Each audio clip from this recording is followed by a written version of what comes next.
Somewhere inside a single night, the Anunnaki stationed on Earth disappeared from the record. Not metaphorically, not in the way history dissolves things gradually. One missing reference here, a name dropped from a later copy there. What had been a fully documented, actively maintained operational presence simply reaches a point in the tablet and produces no further entries. Everything before that point, functioning designations, assigned roles, logged tasks.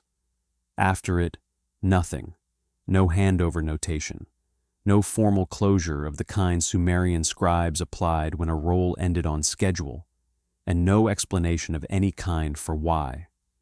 Gone, inside one night. The type of source this appears and matters more than almost anything else about this account. These scribes were not mythologists. They were administrators responsible for grain inventories, land boundary disputes, labor assignments, people whose job was accuracy before anything else. When they logged something, they logged it so a second administrator could independently verify it later. Precision was the entire function. You do not read a source like this the way you read a story. You read it the way you read evidence. Which means when the Anunnaki on Earth stop appearing in this text, inside what the tablet's own internal sequencing marks as a single night, the document is not reaching for drama. Accuracy is all it knows how to produce. What it is accurately capturing in the vocabulary of authorized withdrawal is an erasure. Departure looked different in these tablets. It had notation, a formal closing entry, a handover of function to a named successor. Death was recorded with its own specific language. Reassignment used different vocabulary entirely, including the name and designation of whoever took over the role. What appears at this specific point in the tablet is none of those things. It is the Sumerian term for active removal, applied when a designation is not just ended, but voided, when the text itself is instructed to treat that presence as though it never existed. The beings tracked as present and functional were extracted with the finality used to close a ledger that will never be reopened. Something with sufficient standing authorized that permanently, and the language of the tablet treats it as settled, with no indication that any scribe questioned it or preserved a dissenting version. That is what one night produced. Consider what this type of deletion required in practice. Designations of this kind were maintained across multiple temple archives, updated by scribes working in separate cities who had no reason to coordinate unless explicitly instructed to. Purging an entry from this class of administrative text meant reaching every copy simultaneously, and doing it with enough authority that no scribe filed a notation of the purge itself. Standard bureaucratic operations at that scale moved slowly, through approvals at multiple levels, with formal acknowledgement logged at each archive before the change took effect. Here, none of that intermediate documentation exists. The deletion is present, complete, and carries no trace of the process that produced it. The question worth carrying through everything that follows is not whether the erasure occurred. These texts have no mechanism for invention. Worth asking instead, what kind of authority produces a total, overnight deletion of an active presence from a multi-archive system? What were the Anunnaki on Earth doing at the moment it was carried out? What had they done that immediately preceded it? And why does the Sumerian tablet carrying this account appear to stop before it finishes? One entry open, as though the scribe was still mid-line when something ended the work. This script follows what the tablet actually contains, not through mythology or stacked interpretation, through the source itself, its specific vocabulary, its structural anomalies, the sequence of entries before the gap, and what the silence after it tells a reader paying close attention. Between the last normal entry and the first absence is where this entire account lives. Tonight, we read both sides of that line. What the text shows when everything was still in place, and what remains the morning after the night it was not. The tablet carrying this account is not where most people would expect to find it. When researchers first cataloged the Sumerian textual corpus in the 19th century, they sorted what they recovered into rough categories: creation myths, king lists, hymns, lamentations, functional records. The assumption built into that sorting was straightforward. Events involving the gods belonged in the mythological pile. What was clerical stayed clerical. The two categories were treated as entirely separate by nature. That assumption is the first thing worth setting aside before approaching this text. The document containing the account of the erasure sits in the functional category, not the mythological one. It was not recovered alongside creation epics or flood narratives. Scholars working with this class of text have used terms like God list or divine register to describe it, but those translations carry a reverence the originals do not. The Sumerian scribes producing these documents were not writing theology. They were maintaining personnel files for an active system, tracking which entities held which responsibilities, logging designation changes, recording transitions in authority across domains. What that distinction means for this account specifically is what it tells you about the accuracy standard these scribes were working to. Mythological texts carried certain latitude. They held symbolic weight and narrative purpose, the kind of meaning that could survive some embellishment without losing its value. Clerical texts had no such room. An error in a grain inventory meant a shortfall someone had to answer for. An error in a record of divine designations carried consequences the scribes clearly understood. The precision of their language, the consistency of their formatting, the careful marking of every transition, all of it points to people who knew what they wrote was expected to hold up to scrutiny. So when this class of text records the Anunnaki on Earth as present, designated, and functional, and then records them as absent, with nothing entered between those two states, the scribe was not crafting a story. They were capturing what the ledger showed. And what the ledger showed was a gap where an active presence had been. Physical characteristics of this tablet add something further. Unlike many Sumerian texts that survived through later copying, scribal students reproducing older compositions as exercises, temple libraries maintaining authorized versions of canonical works. This piece bears the markers of a primary document, not a copy produced for preservation purposes. The original drafting, or near enough that scholars treating it as such, have found no internal evidence against that conclusion. Documents of this type were not created for posterity. They existed for immediate use, consulted by other administrators making decisions based on what they contained, which means the language inside was held to a precision standard that narrative compositions were never required to meet. Someone decided to keep this one when the system it belonged to no longer existed. That fact carries weight independent of anything the tablet says. Bureaucratic papers do not survive thousands of years without a deliberate act of preservation. Temple libraries kept what was deemed worth keeping. And that selection process was a formal decision made by people with direct authority over what the archive contained. Which means the survival of a document recording the erasure of the Anunnaki on Earth inside a single night reflects a deliberate choice.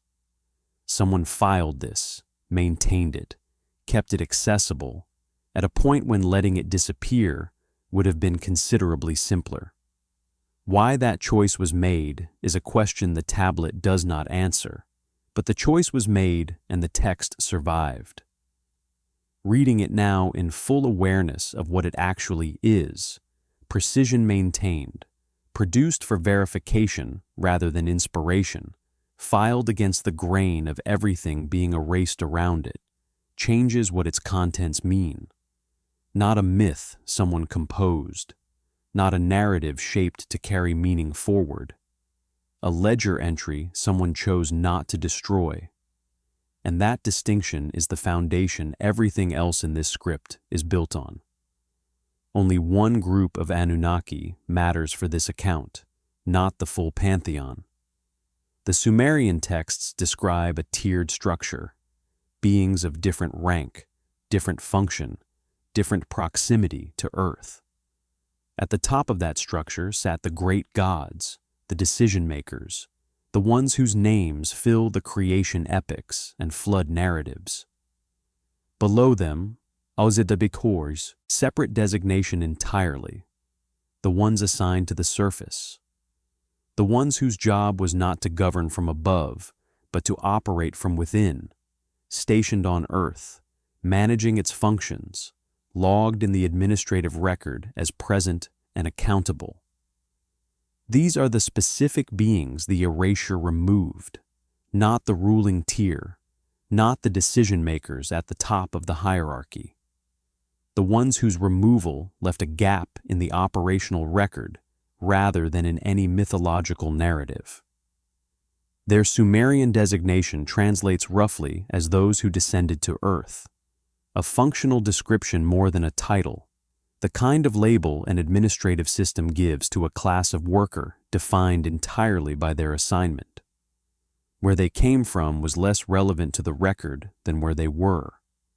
What mattered was their station, their designation, their active function on the surface of a world the broader hierarchy had organized and assigned them to manage. How many the record accounts for varies depending on which tablet is consulted. The number most consistently cited across the administrative texts sits at 300, a figure that appears not as mythology but as a head count, the same way a labor record accounts for the number of workers assigned to a construction project. 300 designated presences on Earth's surface, each with a specific role, each tracked as operational within the system, that the erasure would later remove them from entirely. What their roles actually involved is where the record becomes specific in ways that matter. These were not ceremonial designations. The administrative language surrounding the Earth Station group describes active, functional responsibilities, oversight of specific geographic domains, management of the processes the broader Anunnaki project on Earth required, direct interaction with the physical environment in ways the higher-tier beings did not perform themselves. The texts describe them maintaining watercourses, overseeing the extraction of specific materials, managing the labor of whatever workforce operated beneath them in the hierarchy. Operational roles. Ground-level functions requiring direct physical presence because none of it could be administered remotely. That operational character is what makes the erasure significant beyond the simple fact of disappearance. Removing a ceremonial designation from a record is a bureaucratic adjustment. Removing an active operational presence, 300 designated workers mid-function, managing live processes across multiple geographic domains, is something categorically different. The scale of what was removed and the active state it was in at the time of removal are both visible in the record. Neither detail appears by accident in an administrative text. Scribes logged what was operationally relevant. The fact that the Earth-stationed Anunnaki are described as functional at the point of erasure is not narrative color. It is an operational status report, preserved in the same document that records their removal. One further detail the record provides is worth holding on to before moving forward. This particular group had a specific chain of accountability within the broader hierarchy. They reported upward. Their functions were overseen, their outputs tracked, their conduct subject to review by a tier of authority above them. That chain is visible in the administrative language, the way their designations are formatted, the way their roles are described in relation to higher-tier functions, the way the record positions them as assigned rather than autonomous. They did not operate independently. They operated within a structure that had both the visibility to know what they were doing and the authority to act on what it knew. That chain of accountability is what makes the question of who gave the order answerable at all. The structure that stationed them is the same structure that could remove them. Understanding exactly who the stationed ones were, their number, their function, their precise position in the hierarchy, is the necessary foundation for everything the erasure itself implies about what happened that night. Before the night, the record ran normally.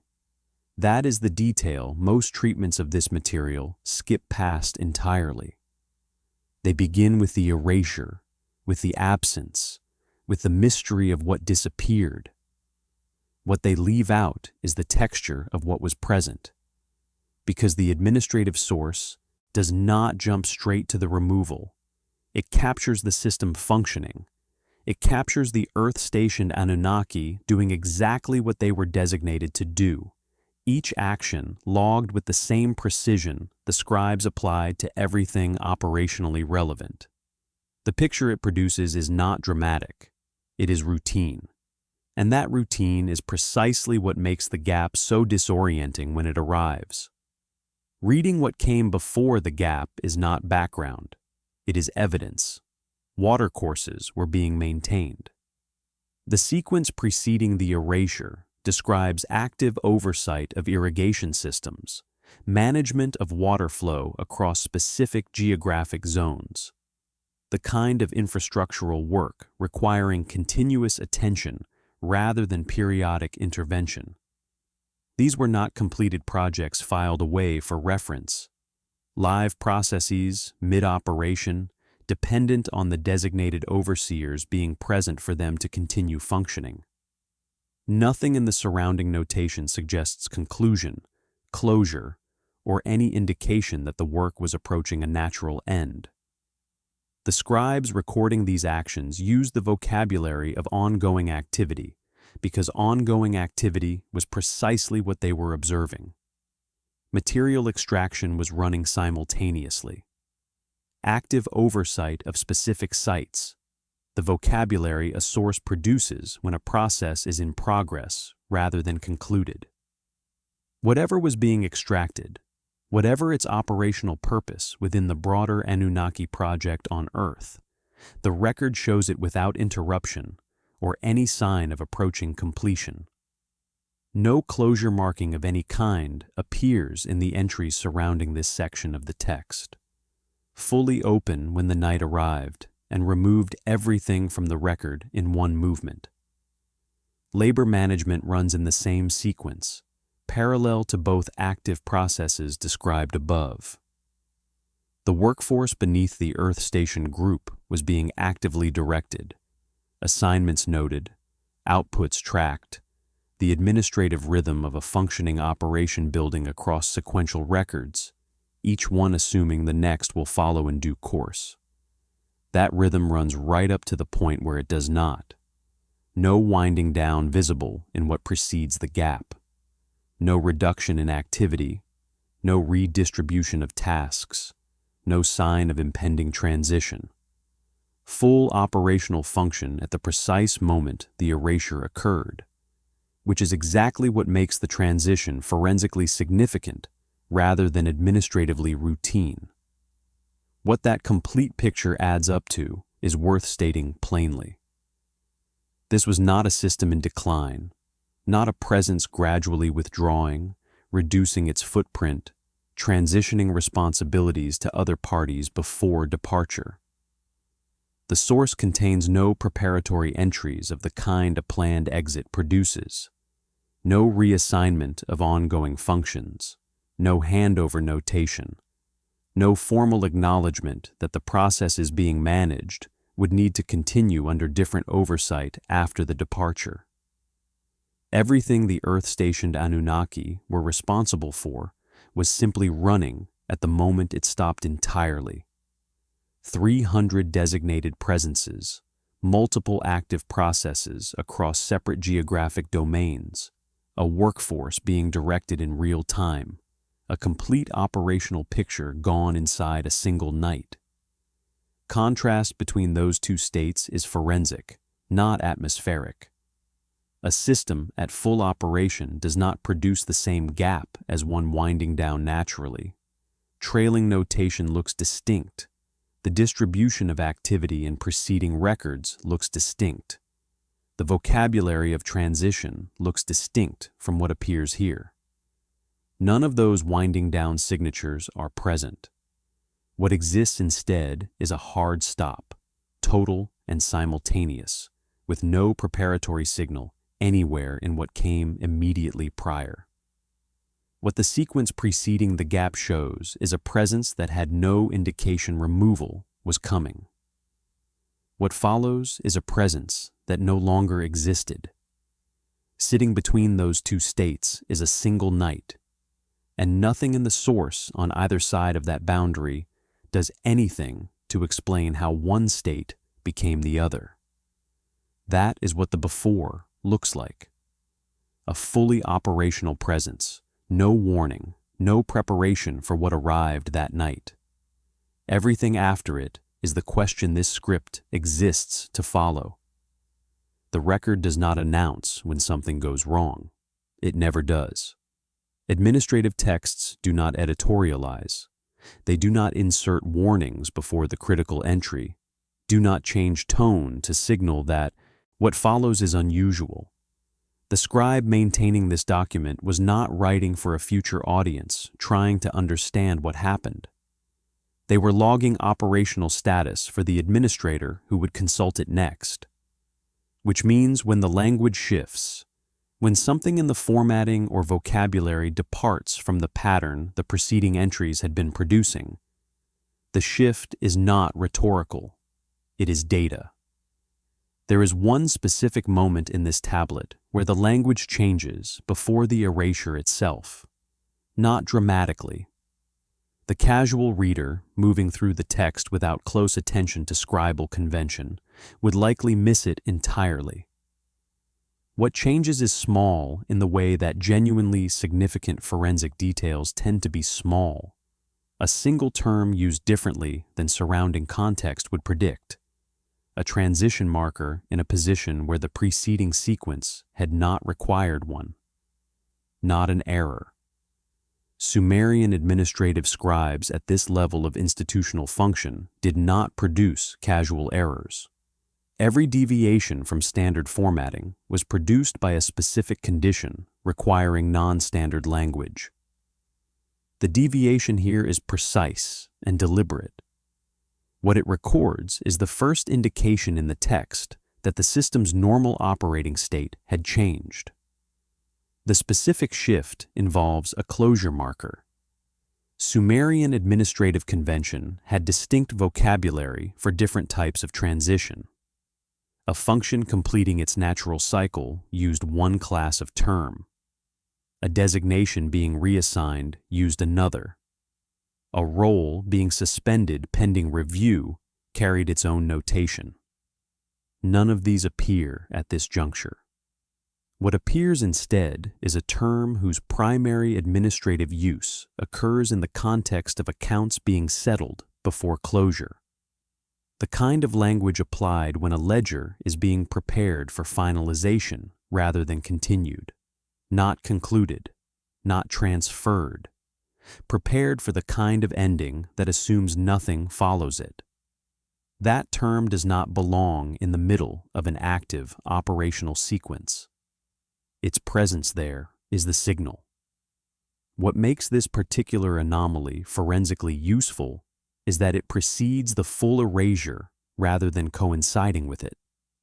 If the language shift appeared at the same moment as the disappearance of names and designations from the record, it would be impossible to determine whether it was cause, effect, or simply part of the same event. Its appearance before that moment changes the interpretive picture. It suggests the scribe recording this section was aware of a change in operational status before the entries themselves reflected the full extent of that change. Someone at the administrative level had already been informed that the Earth-stationed Anunnaki's designations were not continuing. The ledger entry was being prepared accordingly. Who informed the scribe and when is not recorded. The notation simply exists in the sequence, a closure preparation term in a section that should still have been logging active operational status. And then the normal entries continue for a brief span before the names stop appearing entirely. That brief continuation after the anomalous term is its own forensic detail. The scribe did not stop recording when the signal appeared. They kept logging, kept following the normal sequence of entries, right up until the night itself concluded what the closure preparation term had already been quietly marking. The record kept running after the signal appeared because the record was required to keep running. Standard administrative protocol did not stop for what was coming. It simply noted that something was coming in the only language it had available for that purpose, and then continued. That is how institutional systems record approaching disruption when they have no dedicated vocabulary for catastrophe. They produce an anomaly, a term slightly out of place, a marker in a position where convention had not previously required one. Something small enough that only close reading surfaces it, but precise enough that once it is identified, its meaning inside the sequence is unmistakable. The closure preparation term sitting in the middle of an active operational sequence is where the first signal lives. Everything that follows it in the record is already inside what that term was quietly marking. The erasure had a beginning before it had a night.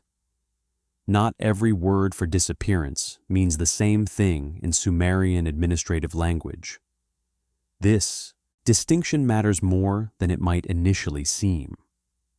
Modern readers approaching a text that describes beings removed from a record tend to treat the vocabulary as interchangeable. Gone is gone. Absent is absent. The specific term used feels like a stylistic choice rather than a meaningful one. That instinct is wrong when applied to administrative Sumerian. These scribes operated inside a system where precise vocabulary was the entire point. Different conditions required different terms because different terms produced different administrative consequences. A scribe who used the wrong word for a transition did not produce a minor stylistic deviation. They produced a record that would be consulted, acted upon, and potentially disputed based on what they wrote. Precision was not preference, it was function. So, the specific term applied to the Earth-stationed Anunnaki in this section of the tablet is not incidental. It was selected because it was the correct term for what the record was being instructed to reflect.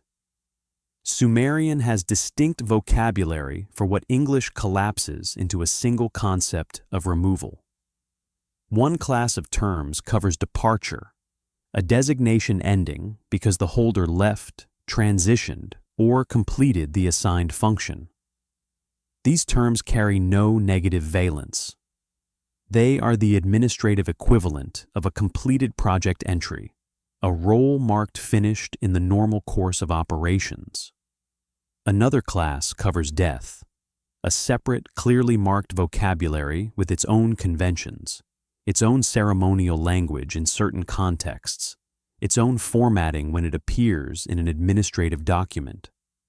A third class covers reassignment, transfer of function, change of designation, movement within the hierarchy rather than exit from it.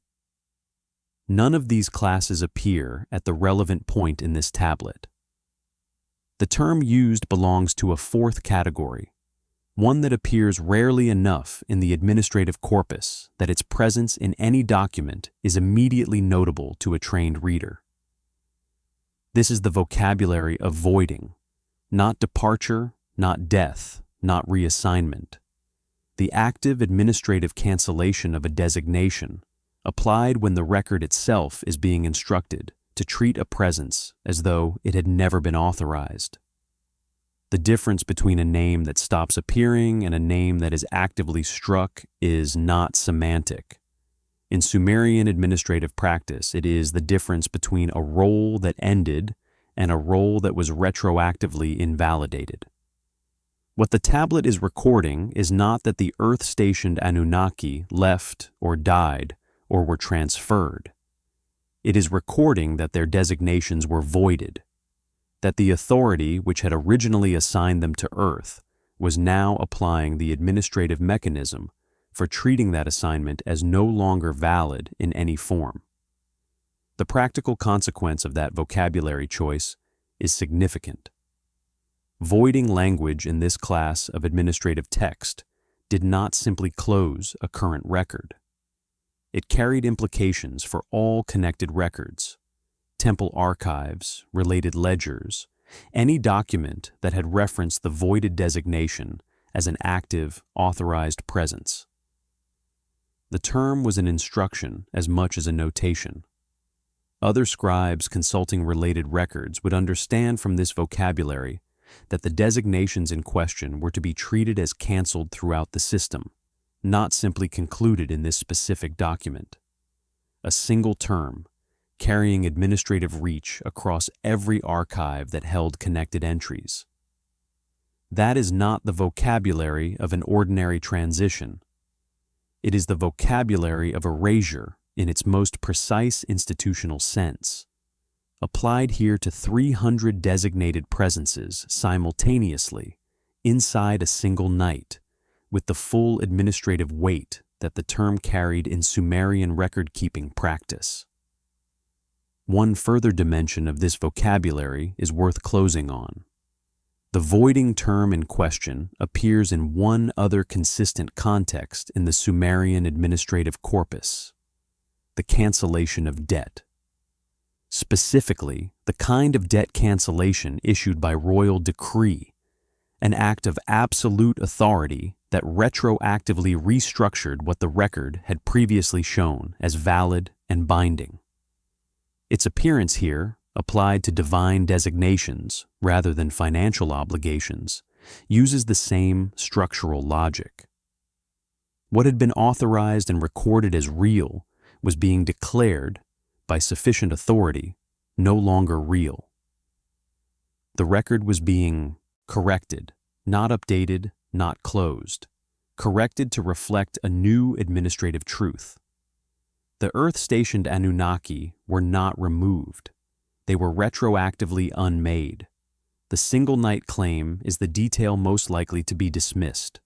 It is also the detail most precisely supported by the record. Skepticism is a reasonable initial response. The idea that 300 designated presences, each holding active operational responsibilities across separate geographic domains, each logged individually in a multi-archive administrative system, could be removed simultaneously inside one night sounds like the kind of dramatic compression that oral tradition introduces when it retells events across generations. One night becomes the mythological unit of absolute change. Floods happen in a night. Cities fall in a night. The gods depart in a night. Pattern recognition suggests the time frame is rhetorical rather than literal, the kind of shorthand a storytelling tradition uses to signal total transformation rather than a precise operational window. What stops that interpretation here is the nature of the source itself. This is not an oral tradition. It is not a narrative text with any investment in dramatic compression. The administrative document containing this account did not benefit from making the event sound swift or total or absolute. The scribes producing it were logging conditions for other administrators who would consult the record and need accurate information to make operational decisions. A time frame appearing in this class of text was placed there because the time frame was what the record showed, not because it produced a more resonant account of what happened. The single night designation appears explicitly in the tablet in the form Sumerian scribes used for bounded operational periods. Sumerian administrative convention distinguished between processes that were ongoing, processes that spanned multiple periods, and processes that occurred within a single defined unit of time. The language used here applies the convention for the latter, a formulation the scribes used when a complete transition occurred within one watch-to-watch cycle, the administrative equivalent of a single shift. Its application to a transition of this scale is anomalous.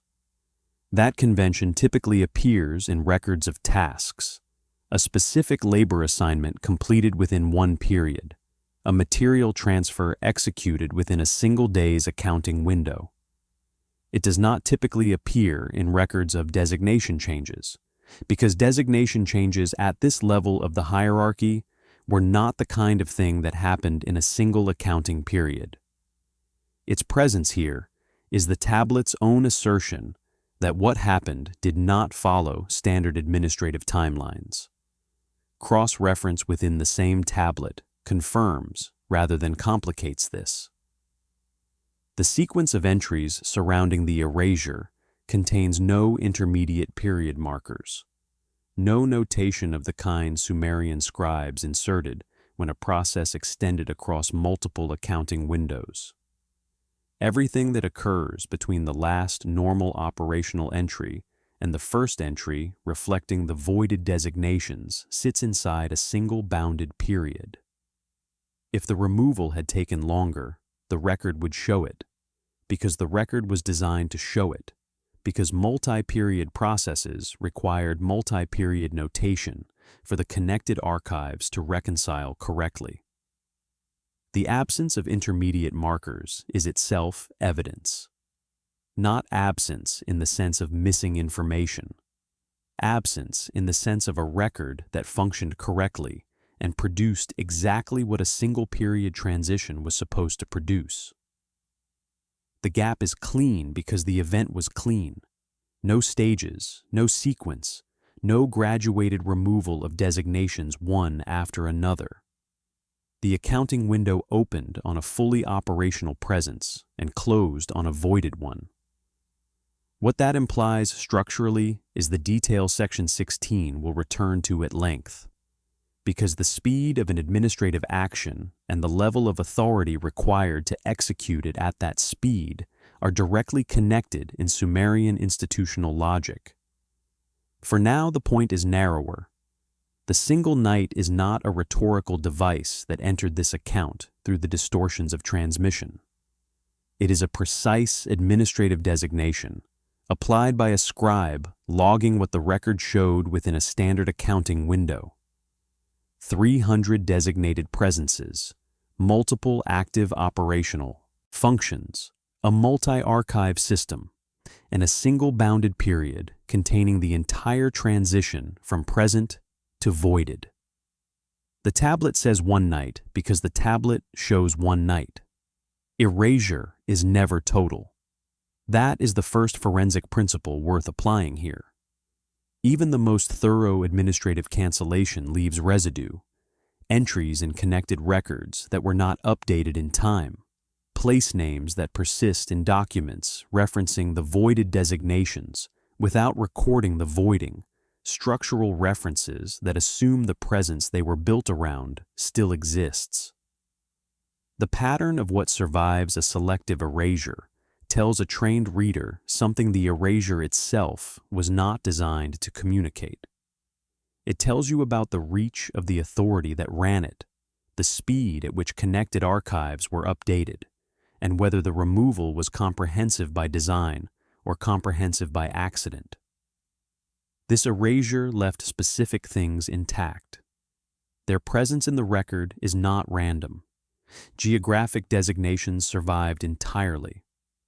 The place names associated with the Earth-stationed Anunnaki's operational domains, the cities, the watercourse regions, the extraction sites the administrative record had logged them as overseeing, continued appearing in subsequent entries without modification. Their names were not removed.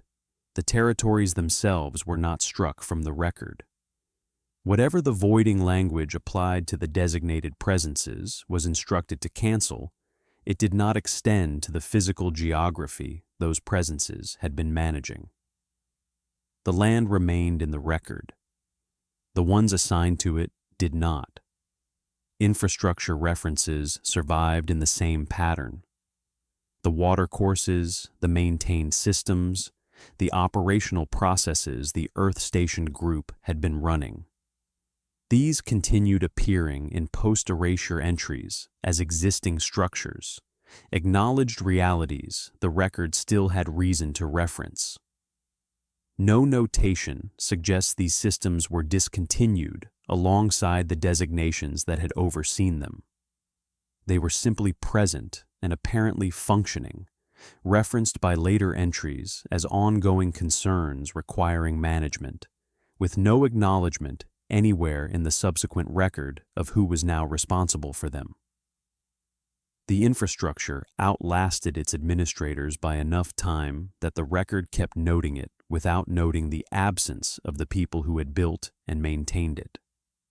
Certain title categories survived selectively, not the specific titles held by the voided designations. Those were canceled as part of the voiding process, their language disappearing from the record at the same point as the names they were attached to. What survived instead were the functional categories those titles had belonged to, the broader administrative groupings that the specific Earth Station designations had been classified under.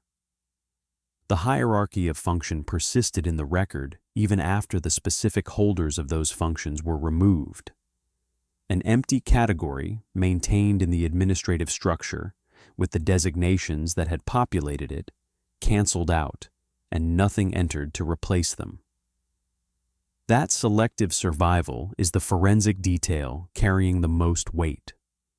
When an erasure removes specific designations but leaves the functional categories intact, it is not attempting to pretend the functions never existed.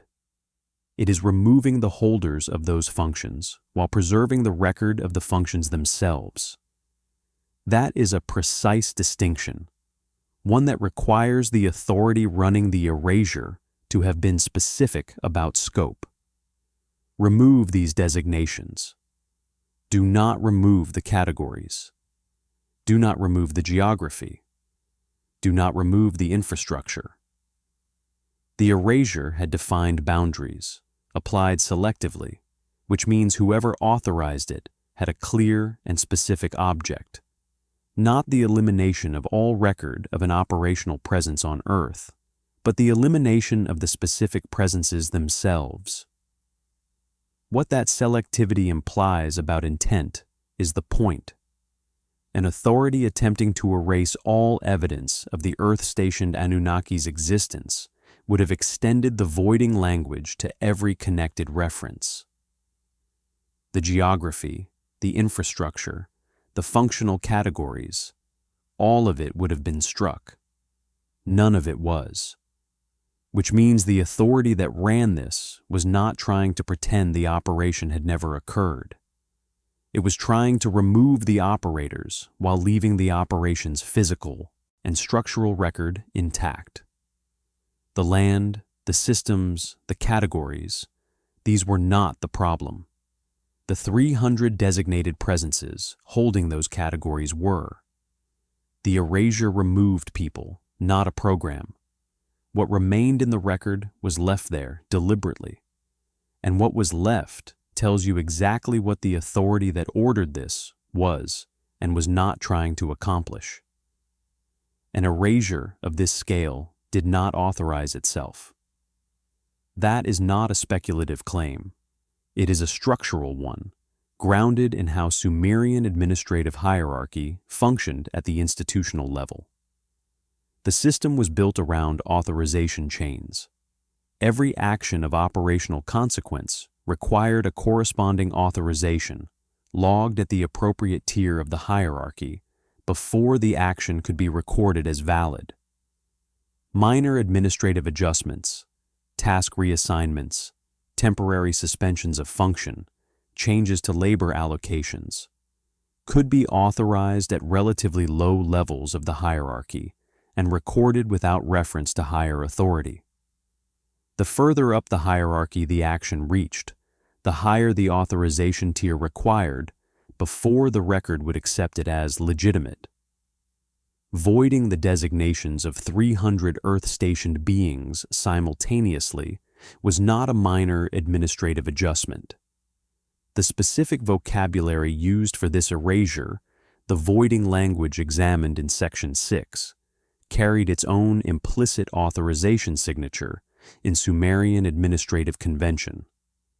Certain classes of administrative action could only be recorded using specific terms if the scribe had received authorization from a specific tier of the hierarchy. Using voiding language without that authorization did not simply produce an irregular entry.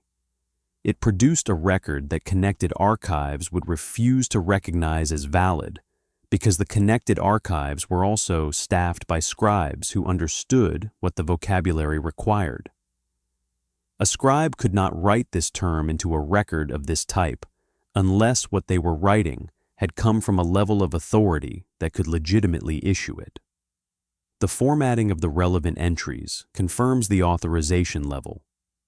Sumerian scribes indicated the source tier of an administrative instruction through specific positioning conventions, where certain notation appeared relative to the entry it governed, how the entry was opened, what language preceded the operative term. These conventions were not decorative. They were the mechanism through which connected archives could verify that an action had been properly authorized before acting on what it recorded. The entries surrounding the erasure use the positioning and opening conventions associated with the highest tier of administrative authority in the Sumerian system. The level at which instructions were treated as absolute, requiring no further review, generating no right of appeal or notation of dissent anywhere in the connected record. Nothing below that tier could have produced entries formatted this way. What that means concretely is that the order to void the Earth-stationed Anunnaki's designations did not originate within their own operational tier. It did not originate one level above them. The formatting signatures present in the tablet point to an instruction issued from the top of the authority structure, the level at which decisions were recorded as simply true rather than as decisions subject to review. The scribes receiving this instruction did not log deliberation around it, did not produce the notation that appeared when instructions were questioned or required clarification, did not insert any of the markers that Sumerian administrative convention used when an instruction was being implemented under conditions of uncertainty. They logged it as settled because the authorization level it carried left no administrative space for it to be anything else. Someone at the absolute top of the hierarchy issued this order. The record does not name them.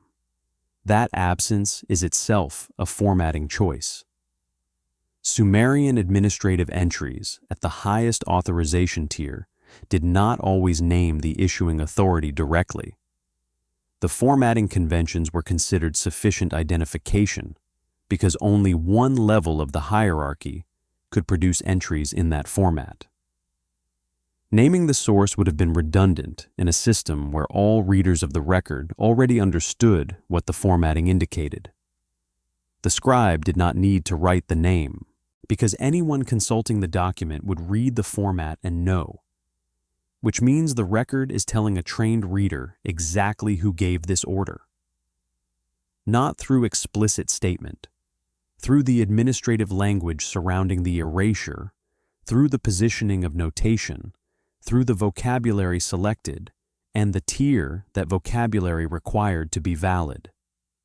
The order came from the top. The Earth-stationed Anunnaki were not removed by a decision made within their own tier or by a lateral authority with partial jurisdiction. They were removed by whatever sat at the absolute apex of the hierarchy that had stationed them on Earth in the first place. The same authority that placed them there is the one that voided them. The record does not explain the erasure. It does, however, contain what preceded it. That distinction matters for how this section should be read. The tablet does not offer a narrative of cause and effect, does not present the Earth-stationed Anunnaki's actions as the stated reason for what happened to them, does not include any entry that explicitly connects their prior conduct to the voiding that followed. What it does contain is an administrative sequence, and that sequence has a specific character in the entries immediately preceding the first signal identified in Section 5. Reading those entries carefully, with attention to the vocabulary the scribes chose, and the deviation patterns that appear in the period just before the closure preparation term, produces a picture of what the operational situation on Earth actually looked like in the period leading up to the night. Several entries in that pre-signal sequence use language outside standard operational reporting. The first category of deviation involves designation boundary violations. Sumerian administrative texts had specific vocabulary for situations where an assigned presence was operating outside the scope of their authorized function. Not language of censure, exactly, but a formal notation indicating that the recorded activity exceeded the boundaries of the designation it was being attributed to. That notation appears in multiple entries in the pre-signal sequence. Not once, not as an isolated anomaly that could reflect a scribe's recording error. Repeatedly across entries covering separate geographic domains and separate operational functions, a pattern consistent with a systematic condition rather than an isolated incident. The Earth-stationed group was doing things the record did not consider within their authorized scope.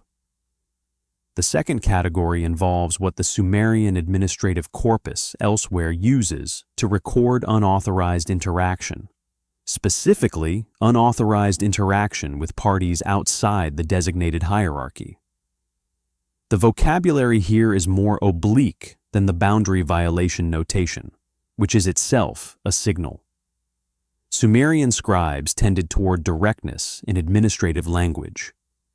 When the language becomes oblique, when terms are used that carry multiple possible meanings rather than the single precise meaning administrative convention preferred, it typically indicates the scribe was recording something they did not have clean authorized vocabulary for, or something the entry was being deliberately constructed to reference without stating directly.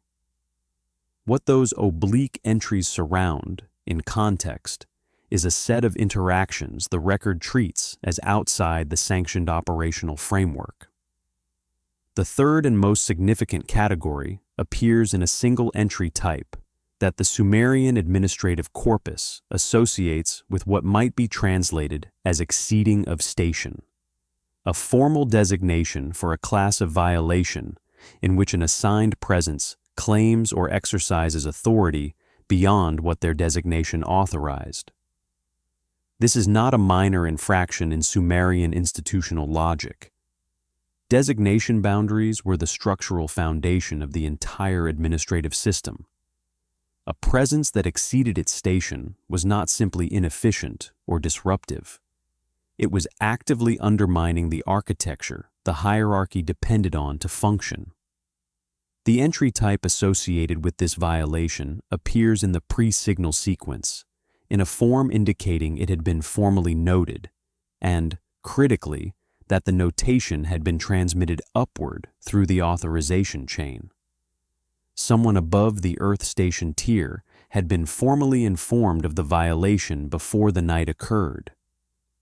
That detail changes the interpretive picture of the erasure itself. The voiding was not a reactive decision made in the moment, a sudden response to something that surprised the higher tiers of the hierarchy. The record shows a formal violation notice transmitted upward, which means the authority that ultimately issued the erasure order had received documented notification of the condition on Earth before the order was given. The erasure was a considered response to a known and formally recorded problem. The single-night execution was fast. The decision behind it was not made quickly. What exactly the Earth-stationed Anunnaki exceeded their station by doing is where the tablet's language reaches its limit of specificity. The oblique vocabulary that surrounds the unauthorized interaction entries does not resolve into a clean single interpretation. The boundary violation notations describe a pattern without naming its content precisely. The record documents that something was happening outside authorized parameters, documents it clearly enough that the notation was transmitted to the top of the hierarchy, and stops short of the kind of explicit description that would settle the question of what that something was. The cause is present in the record. It is just not fully legible. At a specific point in the tablet, the record stops producing information. Not because the physical tablet ends there. The clay continues, and the surface is intact enough that scholars working with it have not attributed the absence to damage or deterioration. The tablet has more space. The scribe simply did not fill it. What follows the last entry related to the Earth-stationed Anunnaki is not broken clay, not missing fragments reconstructed from parallel copies, not the kind of lacuna that textual scholarship marks with brackets and approximations. It is blank, deliberately, completely, and, from a forensic standpoint, significantly blank. Understanding why that matters requires understanding what administrative blanks mean in this class of document. Sumerian ledgers of this type did not have blank sections. They were not structured with open space for future additions. They were produced entry by entry, each one following the last, the physical surface of the tablet used continuously until the document was complete and sealed. A blank section in a document that was otherwise being maintained in active use is not a neutral absence. It is a departure from the physical conventions of how these documents were produced. The scribe who wrote every entry before the gap understood the format. They did not leave blank space accidentally. Blank space in a Sumerian administrative tablet, in a section that should still have been receiving entries, means the entries that should have been there were not written. That is a different statement than saying the entries were lost. The entries were never made. The forensic distinction between those two conditions is significant. A lost section means information existed and was subsequently removed or destroyed. Its absence is the product of something that happened after the record was completed. A section where entries were never made means the scribe stopped recording before the document was complete. Its absence is a condition of production, not a condition of subsequent loss. What the gap in this tablet represents is the second type. The record was being maintained, actively, right up to the point where it was not, and then it was not. What a trained reader of Sumerian administrative texts concludes from this specific form of silence depends on the shape of the gap. There are two primary types of administrative silence in documents of this class. The first is a clean stop. the last entry formatted correctly, closed properly, the document ending with the notation Sumerian scribes applied when a record was being sealed. A clean stop means the scribe finished what they were recording and the document was formally concluded. The second type is an open stop, the last entry formatted as though the document is mid-sequence, with no closure notation, no sealing marker, nothing indicating the scribe considered the record complete. An open stop means the document was abandoned rather than finished. The gap in this tablet is the second type. The last entry before the blank space is formatted mid-sequence. No closure notation, no sealing marker. The document is not formally concluded. It is simply abandoned at a point where the next entry should have followed. Whatever was supposed to come after the last Earth-stationed Anunnaki entry did not come. The scribe who had been maintaining this record with consistent precision up to that point did not close it, did not seal it, did not produce the administrative markers their training and institutional function required them to produce when a record was complete. They stopped, mid-sequence, and the tablet was preserved in that unfinished state. The forensic implications of an open stop in this class of document are specific. A clean stop can reflect completion under any conditions, normal conclusion of a record's purpose, formal sealing at the end of an administrative cycle. An open stop reflects interruption. Something ended the scribe's ability or authorization to continue maintaining the record before they reached the point of formal conclusion. Not a decision to stop, an interruption that prevented continuation. At the moment the Earth-stationed Anunnaki's designations were voided from the record, the scribe maintaining that record stopped writing. The document they left behind was not finished. It was simply the last thing they were able to produce before whatever happened that night reached the record itself. The gap is not absence. It is the shape of the interruption. The voiding language established what was done. This section examines how it was done, the operational steps the erasure required inside the administrative system itself. Understanding the mechanism matters because erasure in a multi-archive Sumerian system was not a single action. It was a coordinated sequence. A name appearing across multiple connected documents, temple ledgers, city administrative records, designation registries maintained at separate geographic locations, could not be canceled by marking one entry in one tablet. The voiding had to reach every record that held the relevant designations as active and authorized, which means the erasure of 300 Earth-stationed presences from the administrative system was not an event. It was a process, and the tablet contains evidence of how that process actually worked. The first operational step visible in the record is what Sumerian administrative scholarship identifies as a designation freeze. Before names could be struck from connected archives, the designations themselves had to be placed in a suspended state, flagged across the system as pending cancellation rather than active. This freeze served a practical administrative function. It prevented new entries from being made against the frozen designations while the voiding process was being executed across multiple archives. A live designation being actively updated by scribes in different cities could not be cleanly voided if new entries kept being added to it during the voiding process. The freeze locked the designation in place, held it static, made it possible for the cancellation to reach a fixed target rather than a moving one.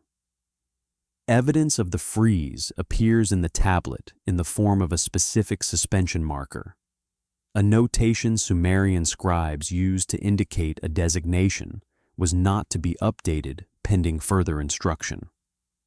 That marker appears against the Earth Station designations before the voiding language itself. The freeze came first. The cancellation followed. The second operational step involves what might be described as a cascade instruction. Sumerian multi-archive systems communicated between locations through messenger records. Physical documents carried between archives containing instructions for how connected records were to be updated. A designation change in one city's temple archive did not automatically appear in another city's records.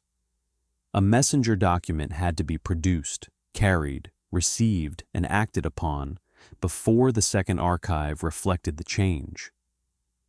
For the Earth Station designations to be voided simultaneously across a multi-archive system, cascade instructions had to be issued to every connected archive at the same time, or near enough to the same time that no archive continued recording the voided designations as active after the voiding was complete. The tablet contains a reference to outgoing messenger records in the entries immediately surrounding the erasure. Not the messenger records themselves.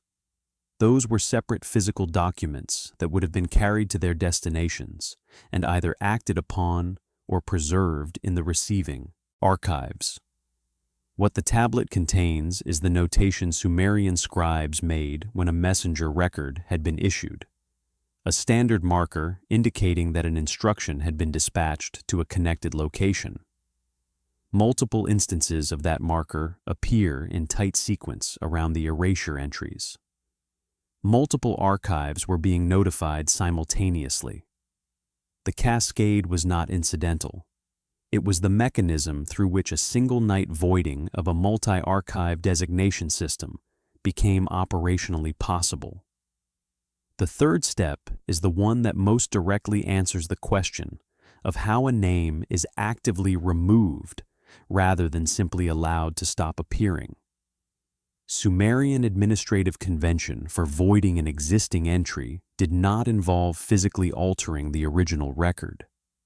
The original entry remained: the name, the designation, the logged function.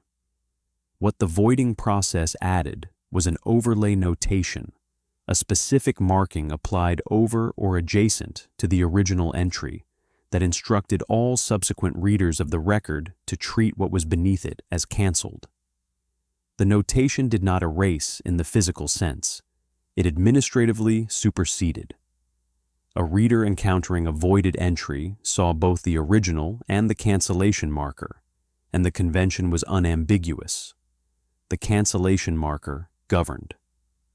The original entry was treated as though it had never been valid. This is the forensic difference between a name that stops appearing and a name that is actively removed.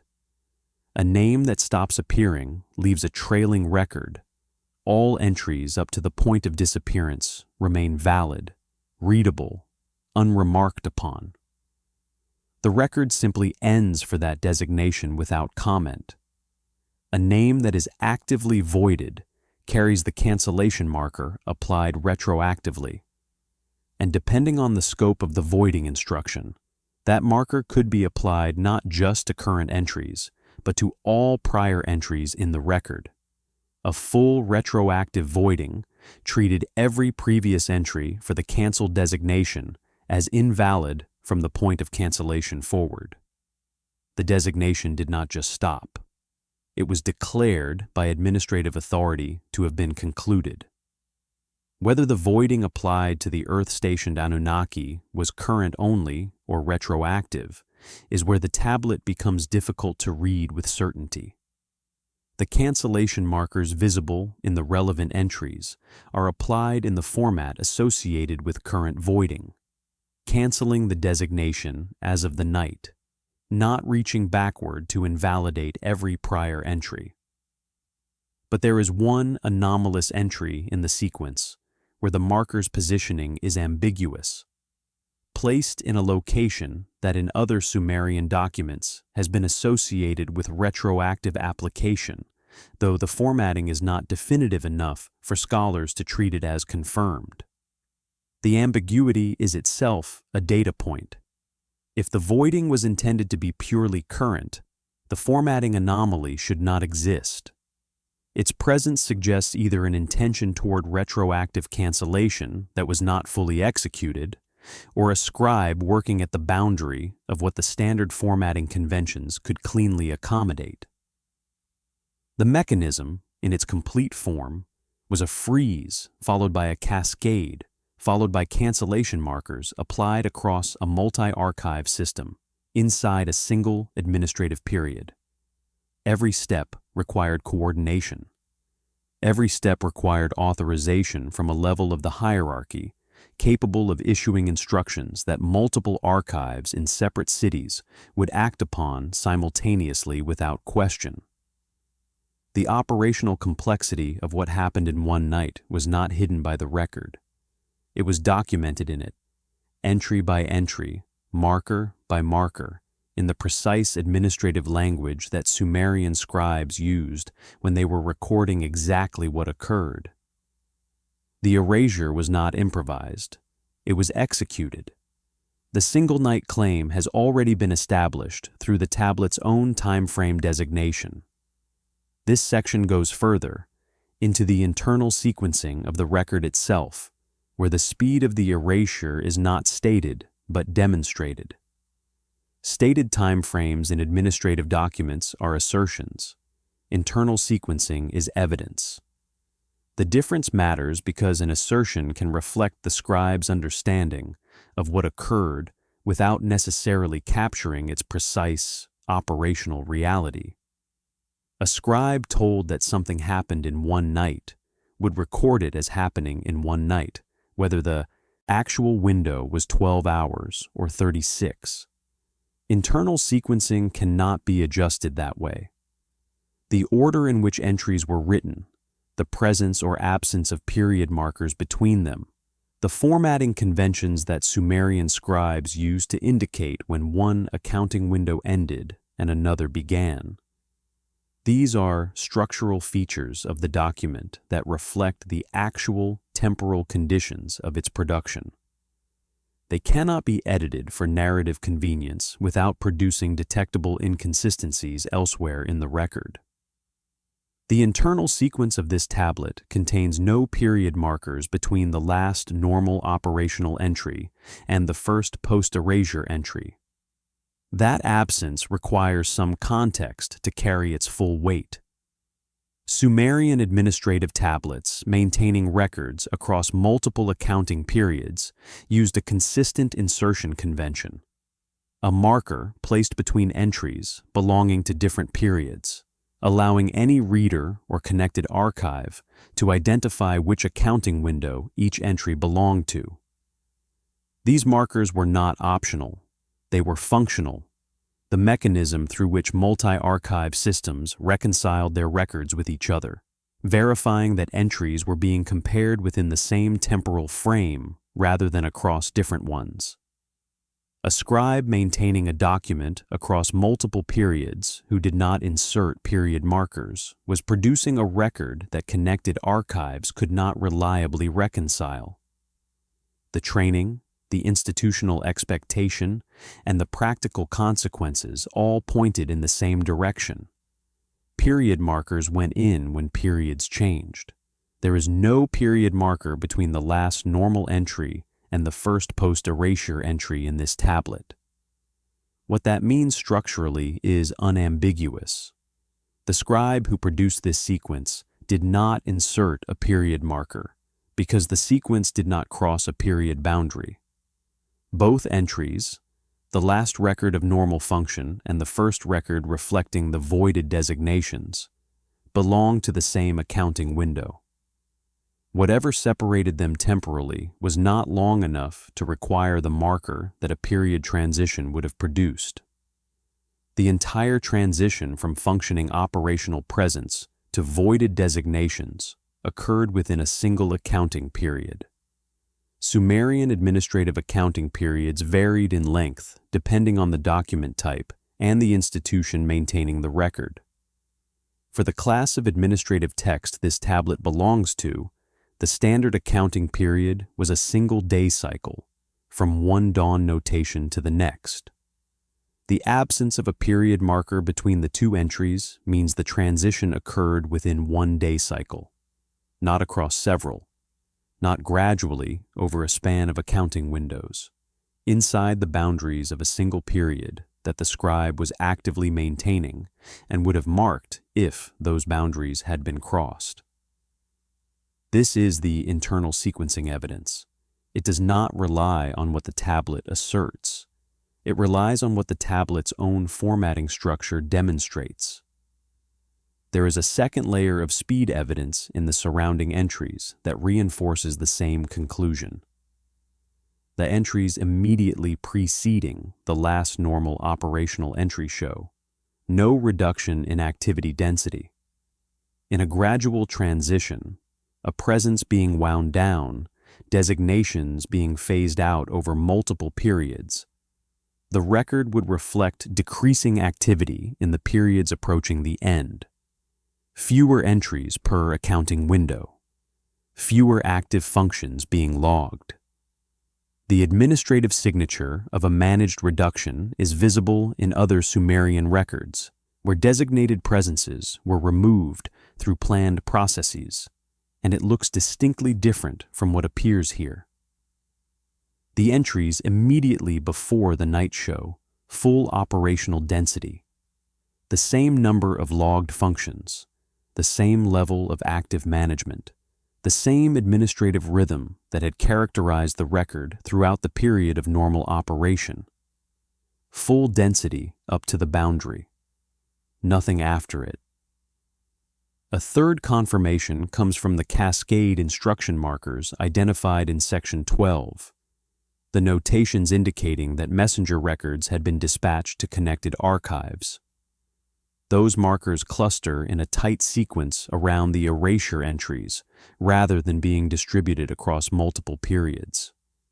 If the voiding had been executed gradually, the cascade instructions would have been issued in stages, some archives notified in one period, others in subsequent periods, the process of system-wide cancellation unfolding over the time it took to coordinate across locations. The clustering of cascade markers in a single tight sequence around the erasure is the administrative signature of a simultaneous dispatch. All archives notified at once, the entire cascade executed within the same accounting period as the erasure itself. Each of these three internal features, the absent period marker, the full pre-erasure activity density, the clustered cascade markers, independently points to the same conclusion. Together, they constitute something stronger than any single piece of evidence could produce alone. A convergent internal record of an event that happened exactly as fast as the tablet's stated time frame claims. The single night designation in this tablet is not rhetorical. It is not the product of later mythological compression. It is an assertion that the document's own internal structure independently corroborates at three separate points. The accounting window opened on a fully operational presence. The cascade instructions went out. The period marker that would have appeared if any of this had taken longer was never inserted. One accounting period, 300 voided designations, a multi-archive cascade executed simultaneously. The speed is documented not once, but structurally, in the way a record that was simply doing its job produces evidence without intending to. The night was exactly as fast as the record says it was. The pre-erasure entries do not just show a system running normally, they show a system running at a specific point in its operational cycle, and that specificity is what makes this section more than background. Understanding what the Earth-stationed Anunnaki were doing at the precise moment the erasure occurred is not contextual color. It is forensic data. The operational state of a presence at the time of its removal tells you things about the removal that the erasure entries themselves cannot. A presence being removed at the end of a natural operational cycle looks different in the record from a presence removed mid-function. A presence removed during a period of routine maintenance looks different from one removed while executing a specific, active, time-sensitive task. The "what they were doing" entries surrounding the erasure carry a character that neither routine nor natural conclusion produces. Several distinct operational threads are visible in the pre-erasure sequence, each in a state indicating active mid-function execution rather than completion or wind down. The most extensively documented thread involves what the tablet records as a large-scale coordination process, a class of activity the Sumerian administrative vocabulary describes using terms associated with the synchronization of multiple simultaneous operations across separate domains. This is not routine maintenance language. The vocabulary the scribes used for regular oversight of watercourses, extraction sites, and labor management was distinct and consistently applied throughout the earlier sections of the record. What appears in the pre-erasure entries uses a different register. The language associated with a coordinated effort requiring active direction from a central point rather than the distributed management that characterized normal operations.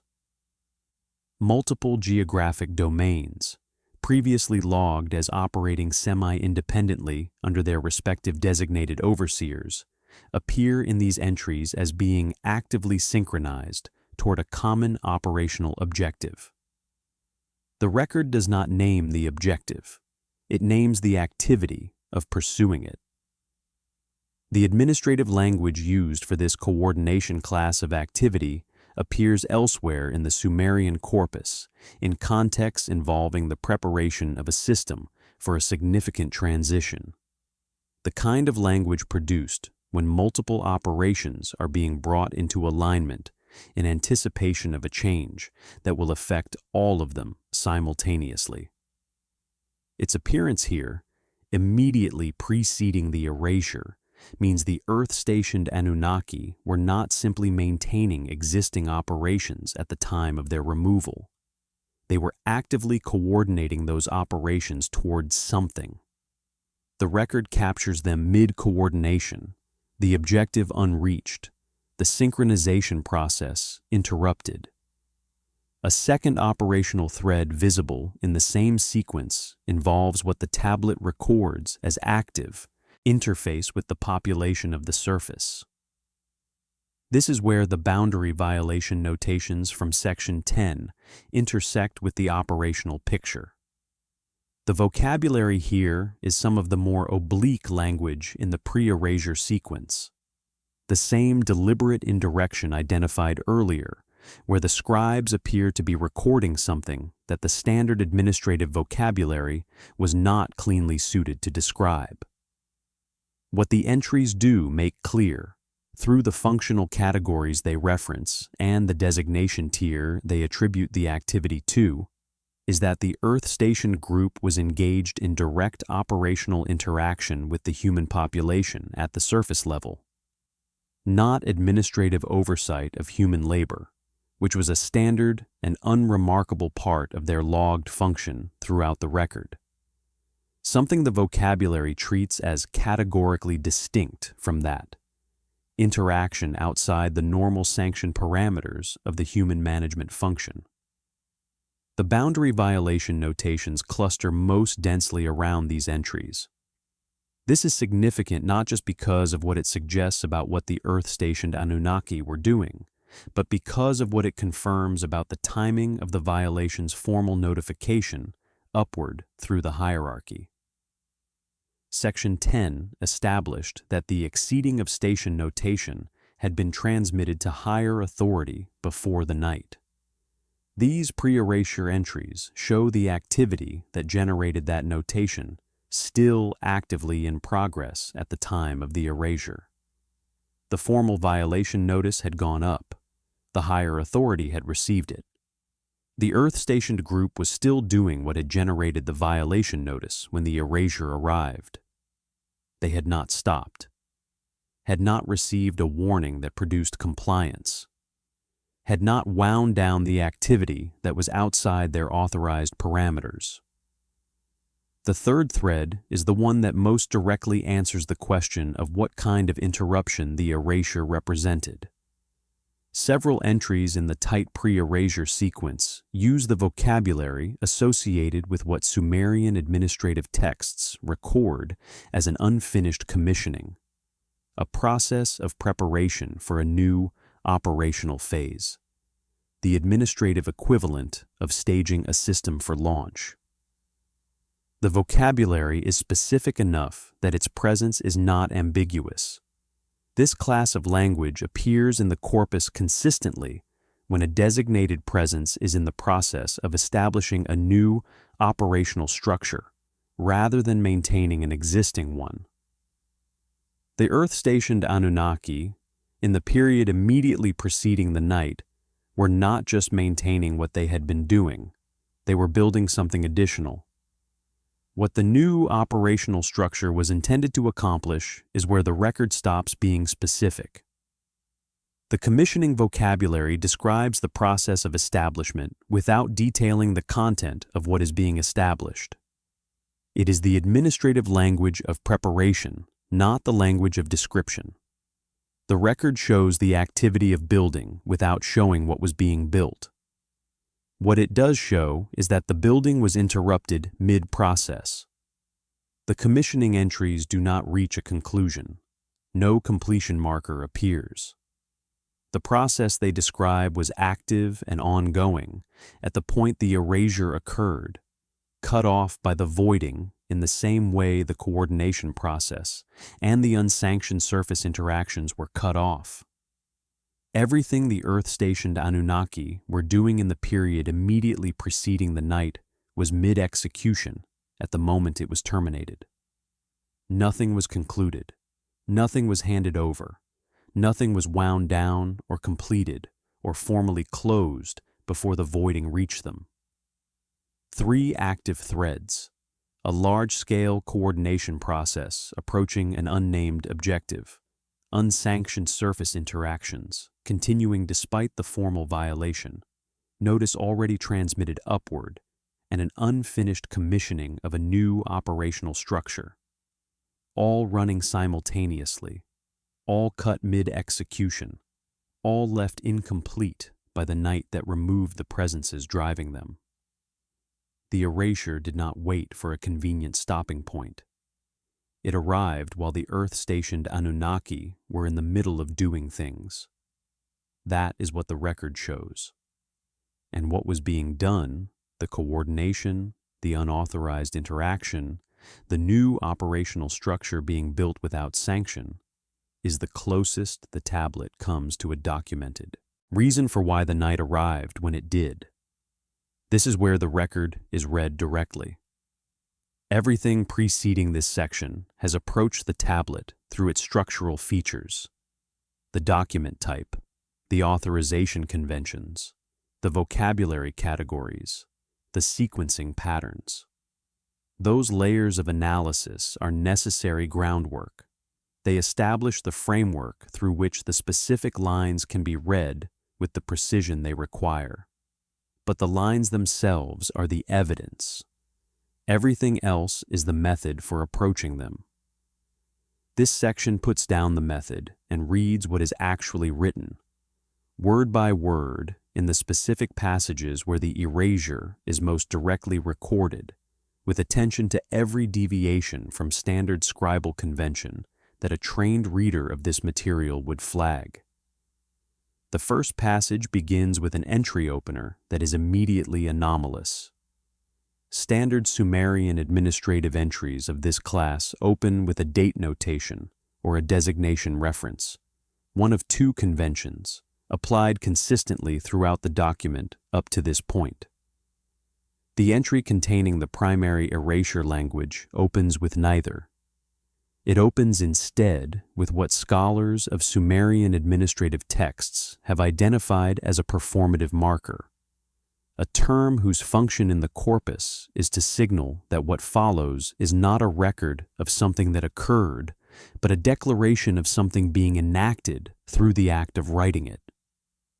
Performative language in administrative contexts is rare and specific. It appears in royal decree records, in formal treaty closures, in the documents through which absolute authority enacted changes to the administrative reality rather than simply recording changes that had already occurred. Its presence at the opening of this entry means the erasure was not being recorded as a past event. It was being enacted as a present one. The scribe writing this entry was not documenting something that had already happened. They were producing the administrative act through which it was made real. The writing itself was the mechanism of erasure, not a record of a mechanism that had operated separately. That is the first anomaly. The entry does not record the erasure, it performs it. The operative term that follows the performative marker is the voiding language examined in Section 6, but its syntactic position within this entry is itself a deviation worth noting. In standard Sumerian administrative practice, operative terms of this class appear after the subject of the entry. The designation being acted upon is named first, and the action applied to it follows. Here the sequence is inverted. The operative term appears before the subject. The action precedes the naming of what it acts upon.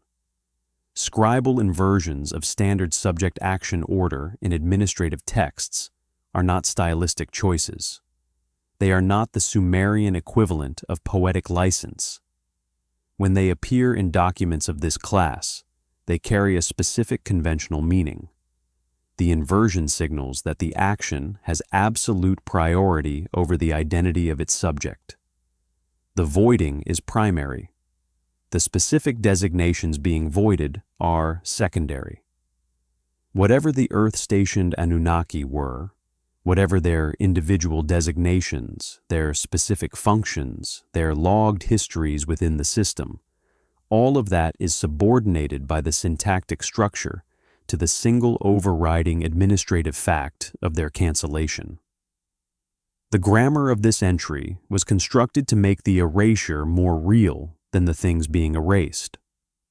Following the operative term and the designation references, the entry contains a clause that does not appear in the standard voiding language the Sumerian administrative corpus uses elsewhere. Standard voidings in this class of text end with the operative term applied to the designated subject. The action and its object, formally recorded, the entry structurally complete. This entry continues past that point. The additional clause uses vocabulary from the category associated with permanent administrative closure, not the closure of a current record, but the formal declaration that no future record of the voided subject will be recognized as valid within the system. This clause is not procedurally necessary for the voiding to be effective. A standard voiding instruction, issued with appropriate authorization, would have produced the same administrative result without the additional permanence declaration. The Chaf extra clause was not added for functional reasons. It was added for scope reasons, to extend the erasure beyond current records into any future administrative context that might attempt to reference the voided designations as active or valid. The scribe was not just canceling 300 designations, they were closing the administrative space in which those designations could ever reappear. The second passage worth reading closely is the one containing the cascade instruction markers identified in Section 13. But the markers themselves are not what is anomalous here. What is anomalous is the language accompanying them. Standard cascade notation in Sumerian administrative texts is brief and formulaic. A standard phrase indicating that a messenger record has been dispatched, the destination archive identified, the instructions summarized in conventional terms. The cascade markers in this entry use that standard formula for their functional content. Surrounding that formula, however, is language that does not belong in a cascade notation. The surrounding text uses vocabulary from the category associated with what scholars have translated as command of silence, a specific Sumerian administrative term for an instruction that the receiving archive is not to acknowledge, discuss, or reference in any subsequent record. Receiving an instruction with the silence command attached meant the archive acted on it without producing any notation that the instruction had been received or acted upon. The cascade instructions for the erasure of the Earth-stationed Anunnaki were sent with a command that the receiving archives were not to record having received them. The voiding was executed across multiple archives simultaneously, and every archive that executed it was instructed to leave no trace of having done so. The primary record contains the cascade markers, but every connected record that received those cascades was told to behave as though it had not, which means the tablet under examination here is not just the record of the erasure. It may be the only record of the erasure, the one document in the system where the cascade instructions were logged rather than silenced, preserved in an unfinished state by a scribe who stopped writing before they could apply the silence command to their own entry. The third passage is the shortest and the most structurally broken. Near the end of the erasure sequence, a single entry appears that does not conform to any standard administrative formatting in the Sumerian corpus. The opening convention is missing. The designation reference is incomplete, a partial entry, the kind of fragment produced when a scribe begins an entry and does not finish it. The operative term is absent. What exists is approximately 1/3 of a standard entry, stopping mid-structure at a point where the next element of the conventional format should have appeared but did not. This is the incomplete entry Section 17 will examine in full. Here the forensic point is narrower. Read in sequence with the anomalies that precede it. This fragment is not an isolated irregularity. It is the culmination of a passage that had been breaking from convention progressively. The performative opener, the inverted syntax, the non-standard permanence clause, the silence commanded cascade, and finally an entry that simply stops. The scribal hand that produced the entries before the gap was operating under conditions that deviated from standard practice at every level. The incompleteness at the end is not a surprise. It is the logical conclusion of a sequence that had been departing from normal scribal function throughout. Reading these lines in their actual textual sequence, not as isolated data points but as a progression, produces a document that breaks from its own conventions in a pattern that accelerates toward the gap.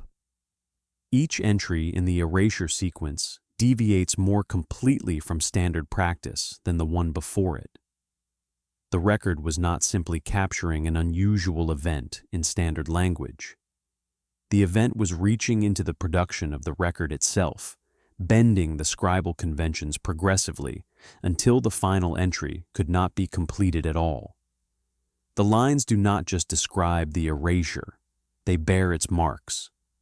Speed is not incidental to what happened. Speed is the most important forensic fact in the entire record. This requires some unpacking, because the instinct when reading about a single night erasure is to treat the speed as a measure of power. The faster something happens, the more powerful the force behind it. That reading is not wrong, but it is incomplete. Power alone does not explain why one night rather than 3, or 7, or 30. Many things that powerful authorities do take time, not because their power is insufficient to act faster, but because the systems through which they act have built-in temporal requirements. Authorization chains require sequential confirmation. Archives require physical messenger transit time. Coordinated actions across multiple locations require synchronization windows. The fact that this erasure happened in a single night is not simply a statement about the magnitude of the authority behind it. It is a statement about the relationship between that authority and the system it was operating through. In Sumerian institutional logic, the speed of an administrative action and its authorization level are directly linked, but not in the way a linear reading would suggest. Standard administrative processes at every level of the Sumerian hierarchy moved at the speed their authorization chains required. A low-level adjustment moved quickly because it required confirmation from only one or two tiers before it could be recorded.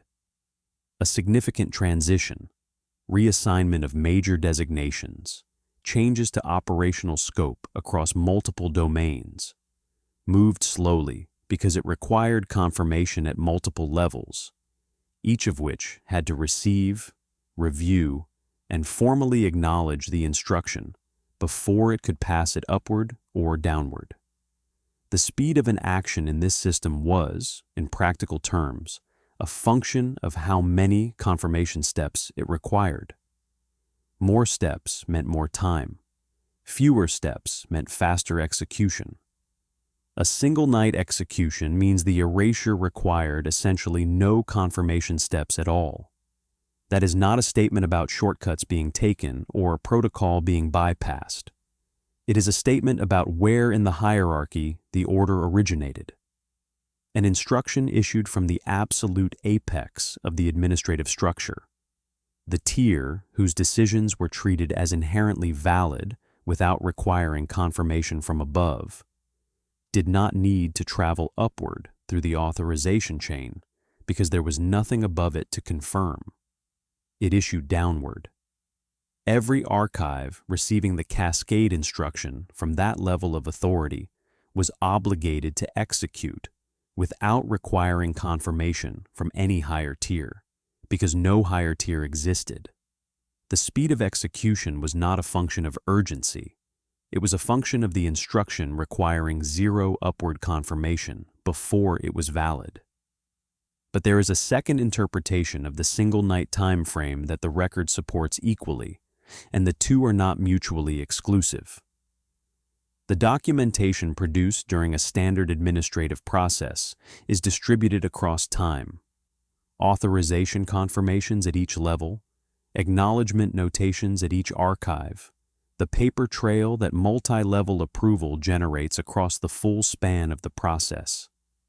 A single-night execution either compressed that documentation into one period or did not produce it at all. The silence command attached to the cascade instructions, identified in Section 15, points toward the latter. The connected archives were instructed not to record having received or acted on the voiding instructions, which means the documentation that a standard process would have distributed across multiple periods was suppressed, not through compression, but through active instruction to leave no trace. If the documentation was suppressed, the single-night time frame takes on an additional dimension. The erasure may have happened in one night, not only because the authority behind it required no upward confirmation, but because completing it in one night was the only way to suppress the full documentation trail before any part of it could be independently preserved. A gradual process, authorization confirmations distributed across multiple periods, cascade instructions sent and received over days, would have given multiple archives multiple opportunities to produce records that the silence command could not retroactively reach. One night closed the window before the distributed documentation could accumulate beyond what a single command of silence could contain. The speed was not just power. The speed was operational security. This interpretation is supported by the anomaly identified in Section 15. The primary tablet being the apparent exception to the silence command, the one record where the cascade markers were logged rather than suppressed. If the intent had been total suppression of documentation, one archive failing to apply the silence command to its own records would represent a failure of the operational security that the single-night execution was designed to produce. The unfinished state of the tablet, the incomplete final entry, the open stop, the scribe who did not seal the record, suggests the suppression of this document was intended but not completed. Something interrupted the process before the silence command reached the scribe maintaining the primary record. What that something was is the question the gap in the record raises and does not answer. The convergence of both interpretations, absolute apex authority requiring no upward confirmation, and operational security requiring a window too narrow for distributed documentation to accumulate, produces a picture of the single-night time frame as the most carefully considered element of the entire erasure. Not a byproduct of superior power, a design feature.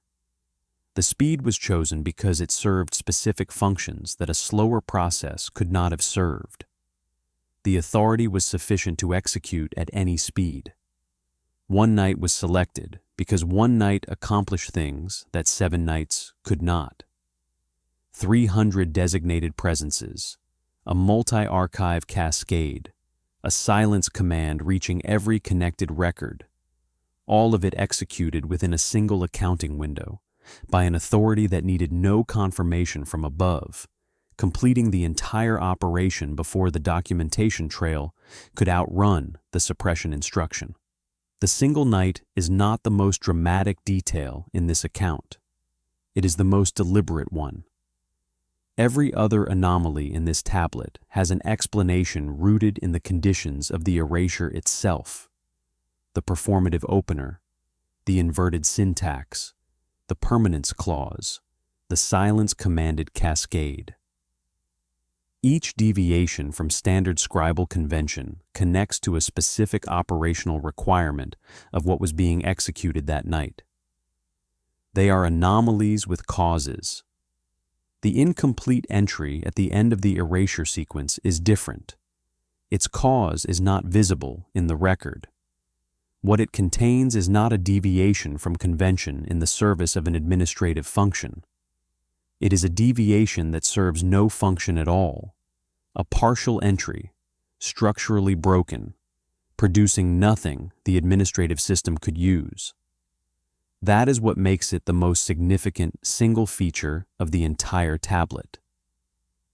The entry begins with a standard designation reference, the opening element of a conventional administrative entry, formatted correctly, applied to what appears to be a new subject rather than a continuation of the erasure sequence. The designation reference is partially legible. Enough survives in the clay to indicate that this entry was not intended to continue the voiding process already recorded.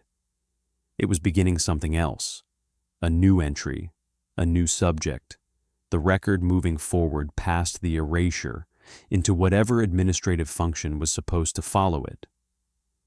The entry stops after the designation reference. The second element, the operative term that convention required to follow the subject in an entry of this class, was never written. What physically exists in the clay at this point is a surface that was prepared for writing and not written on. The preparation marks are visible, the scoring that Sumerian scribes applied to the surface before inscribing to ensure even depth and consistent line spacing. The surface was readied. The stylus did not return to it. Whatever the scribe was about to record in this entry, the act of recording it did not occur. The scribal evidence for interruption, rather than decision, is in that prepared surface. A scribe who decided to stop, who reached a point in the record and made a deliberate choice not to continue, would have sealed the document. Sealing was not a complex process. It required a closing notation and a physical treatment of the surface that Sumerian administrative convention had reduced to a brief, standardized act.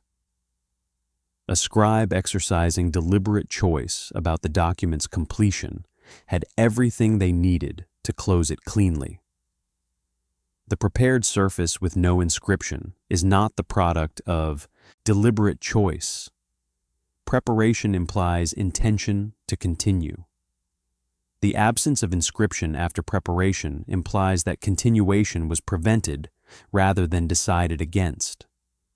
Something stopped the scribe between the preparation of the surface and the completion of the entry.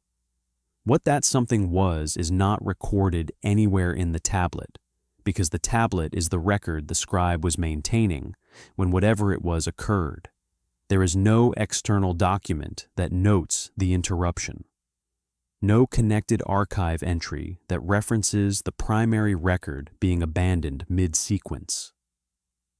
The silence command sent to the connected archives ensured they produced no notation of having received or acted on the erasure instructions, which means no connected record exists that could contextualize what happened to the scribe maintaining the one document that was not silenced. The incomplete entry is isolated. Its cause has no surviving documentation. What the formatting of the incomplete entry does provide is a narrow forensic constraint on the timing of the interruption. The designation reference that was completed before the entry stops is formatted in the present active convention.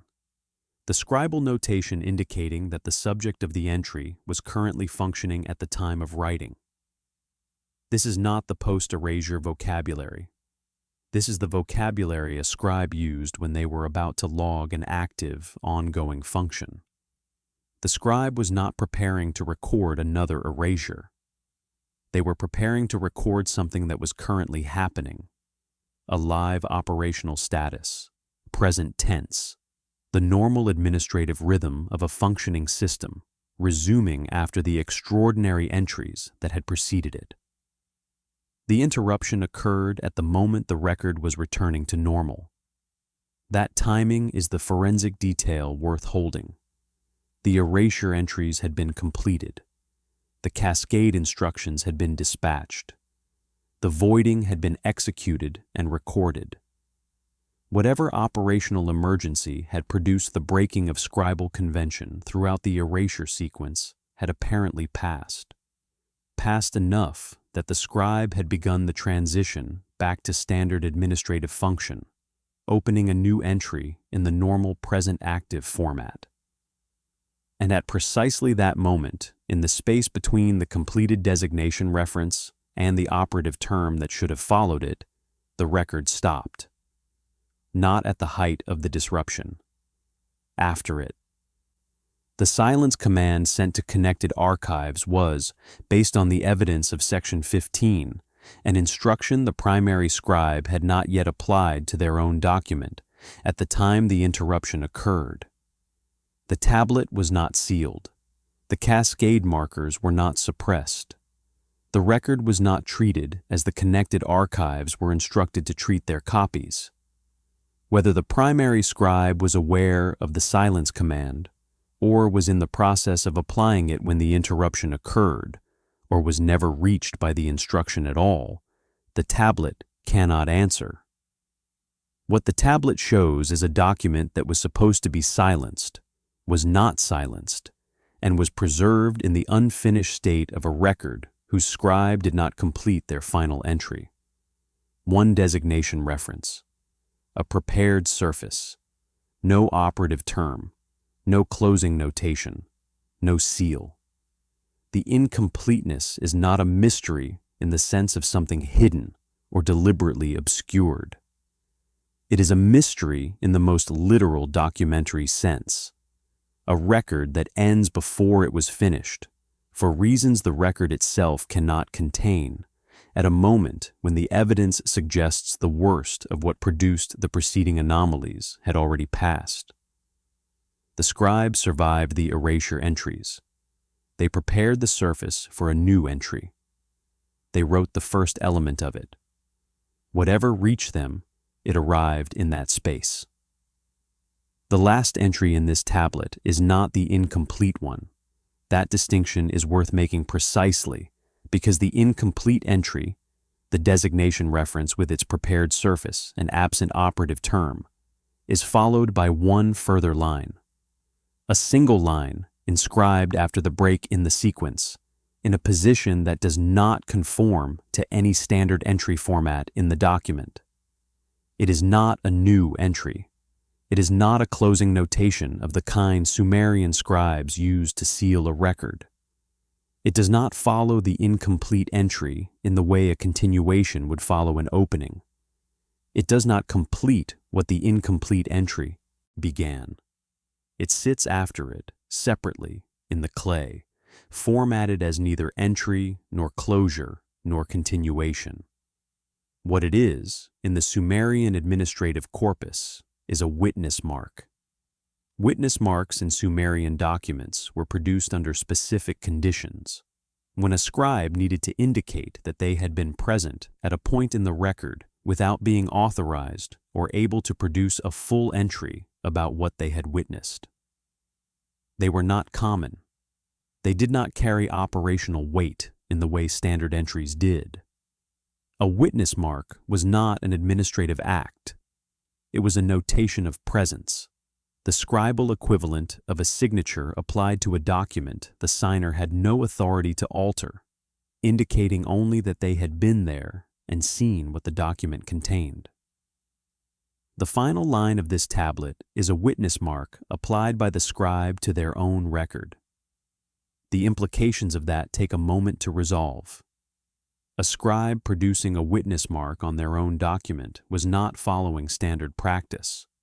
Witness marks were conventionally applied by a second party, someone other than the primary scribe, whose presence at the record needed to be noted without producing a full secondary entry. A primary scribe applying their own witness mark to their own document was operating outside the convention the mark was designed for. What that unconventional application communicates, in the only administrative language the scribe had available, is something the standard vocabulary did not have a clean term for. The primary scribe of this record was marking their own presence at the end of it, in a notation that carried no operational authority, as though they were a witness to their own document rather than its author. As though they were not certain they still had the authority to be its author. The physical character of the final line carries its own information. The inscription depth is shallower than the surrounding entries. Lighter pressure on the stylus, the kind of variation that appears when a scribe is working quickly or working under conditions that affected the steadiness of the hand, or working with the awareness that what they were producing might be the last thing they produced in this record. The Sumerian scribal training that produced the consistent inscription depth throughout the rest of the document was still present in the hand that made this mark. The technique is recognizable, the angle consistent with the preceding entries, the character formation correct. The scribe knew what they were doing. The lighter pressure was not incompetence. It was the last mark a trained hand made before the stylus stopped. After the witness mark, the tablet contains nothing. The surface continues, scored in places where preparation for additional entries had been begun, the physical evidence of a document that was expected to keep receiving content after the point where it did not. Some of the scoring extends past the witness mark into a section of the tablet that holds no inscription at all. The scribe or scribes responsible for preparing the physical surface had scored it for entries that were never written, or entries that were written and subsequently removed, though the surface shows no evidence of the smoothing that Sumerian tablet preparation required before previously inscribed clay could receive new content. The scored and empty surface after the witness mark is the physical form of the gap, section 11, described as a data point. Read in sequence the completed erasure entries with their accumulating anomalies, the incomplete entry with its prepared surface and absent operative term, the unconventional witness mark in shallower clay, and then the scored empty surface extending to the edge of the tablet. The document produces a picture of a record in the process of being abandoned under conditions the scribe did not control, not sealed, not completed, not silenced as the connected archives were instructed to be silenced. Preserved in the exact state it was in when the last thing that could be done to it was done. The witness mark is the last thing that was done to it. What the scribe witnessed, what they were marking their presence at, in the only notation available to them at that point in the document, is what the record does not say. The witness mark in Sumerian administrative convention noted presence without content. It recorded that the scribe had been there at that point in the document without recording what being there had shown them. The convention was designed for situations where the full content of a witness event could not or should not be entered into the record. It produced the minimum possible notation. I was here. I saw this. The record does not contain what I saw. Everything that happened after the last normal entry before the erasure, everything that followed the night the Earth-stationed Anunnaki were removed from the administrative record of a civilization whose scribes maintained documents with the precision of people who understood that records outlast the things they record. All of it leads to this: a single line in shallower clay. A witness mark where a closing notation should have been. A prepared surface that received no further inscription. The tablet stops, not at a conclusion, not at a formal seal, but at the last point a scribe could reach before whatever the night had set in motion reached them too. The record does not end. It simply stops being written. The clay holds what was put into it, what came after the witness mark, what the scribe saw that the convention allowed them not to describe, what the scored empty surface was being prepared to receive. The tablet carries none of it. The clay stops. That is where this account ends. Not because the story does, because the record does.